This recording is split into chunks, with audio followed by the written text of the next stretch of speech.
I don't want you to give me anything. Open up the door. I'll get it myself. Open up the door and I'll get it myself. Mm-hmm. That was a song. I don't want nobody to give me nothing. Just open up the door and I'll get it myself.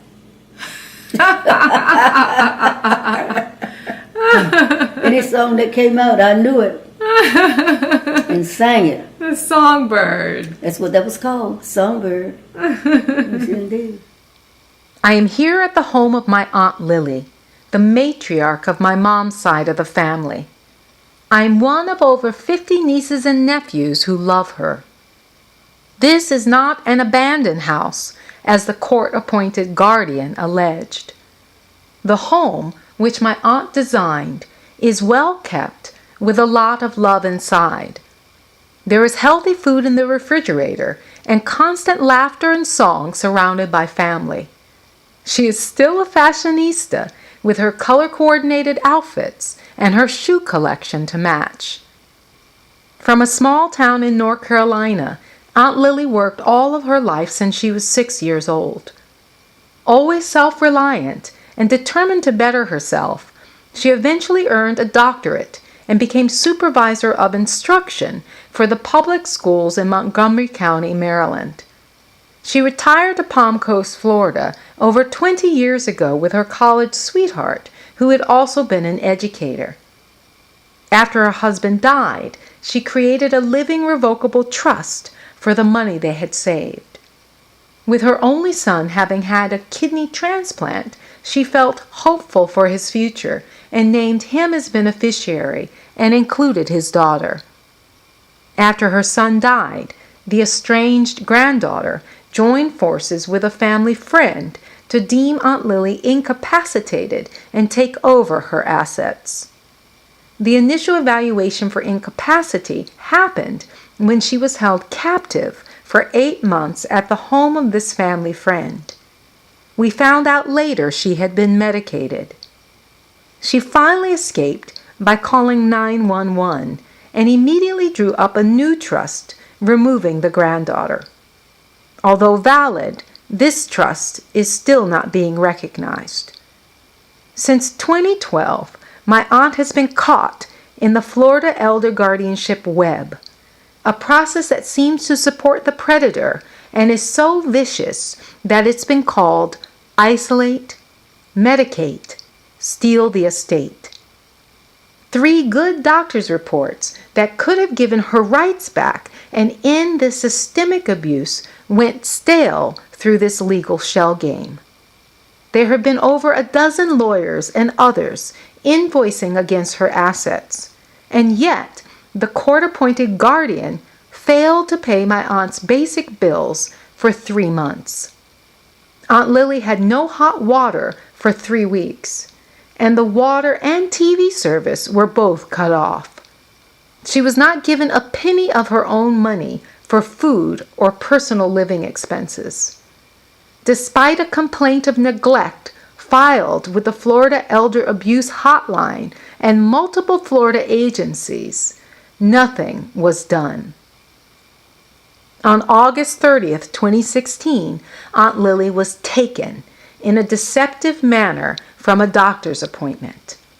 There was no notice, no hearing, no emergency, no legal justification.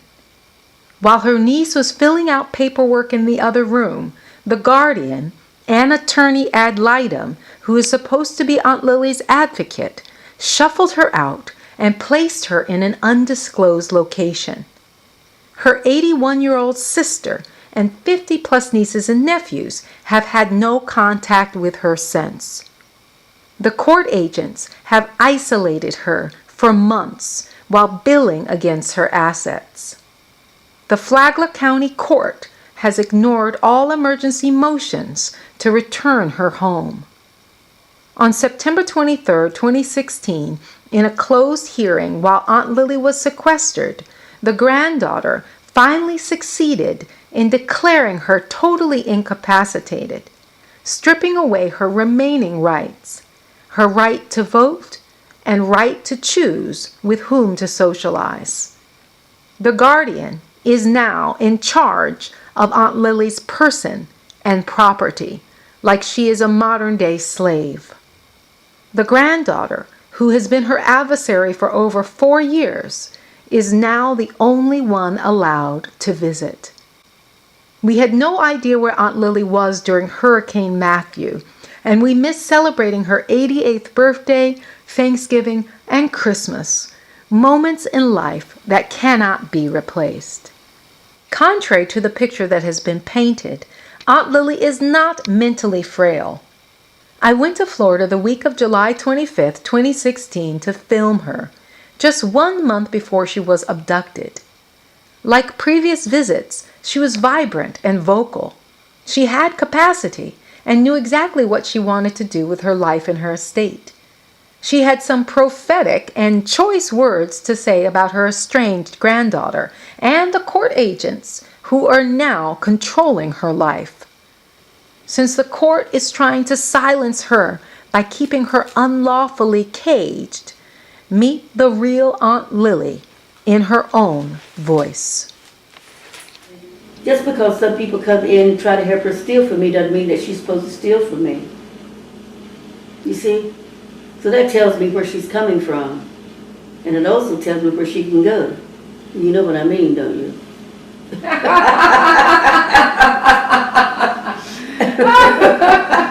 Remember that song? Tell it like it is. Oh, I do. I don't remember the words. It said something. Right. Tell it like it is. Meaning don't lie to me. Tell it like it is. And she's portraying you like you're easily influenced. Yeah, like I'm stupid. She had something going for her and didn't have sense enough to appreciate it. Because if she had behaved like a relative and a granddaughter was supposed to behave, she would have still been in my trust. I don't want her to have 1 cent. She wants to take away your right to choose who you socialize with. That's none of her damn business. That's my business. She doesn't have a doggone thing to do with me. And I'm not having anything to do with her. Who the devil does she think she is? I want to be able to choose what I want. Because I have to have that privilege. And I say, God gave that privilege to me. You didn't give it to me. And you can't take it from me. In other words, you were on my list, of what I plan to leave. I said, now you've been taken completely off my list.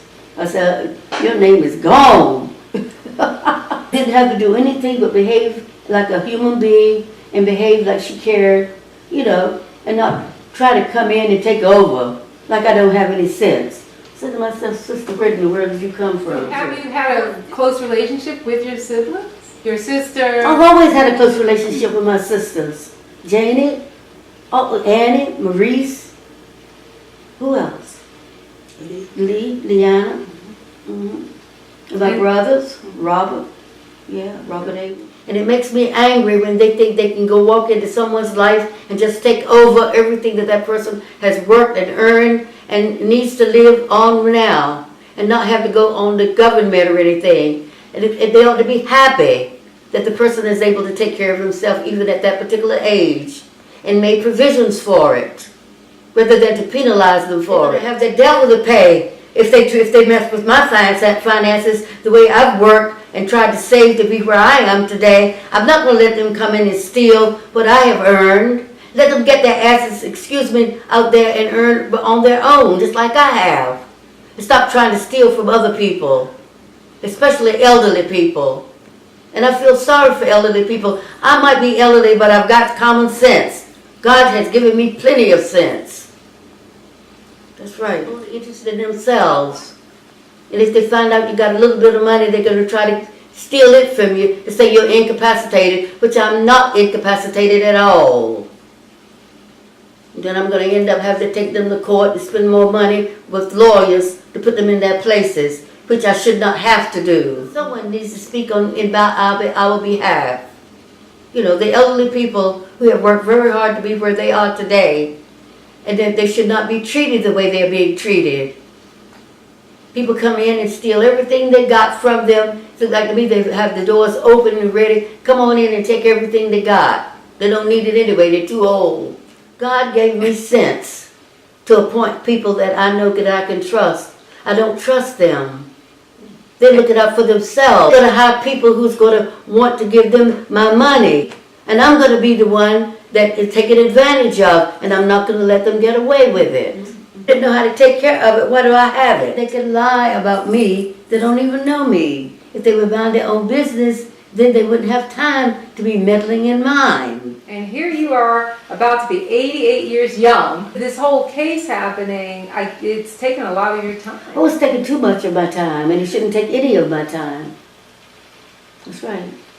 And I blame the people who are letting it happen this way, because they should never have gotten to this point anyway in the first place. When all of this goes away, now, what do you want to do with your time? Travel.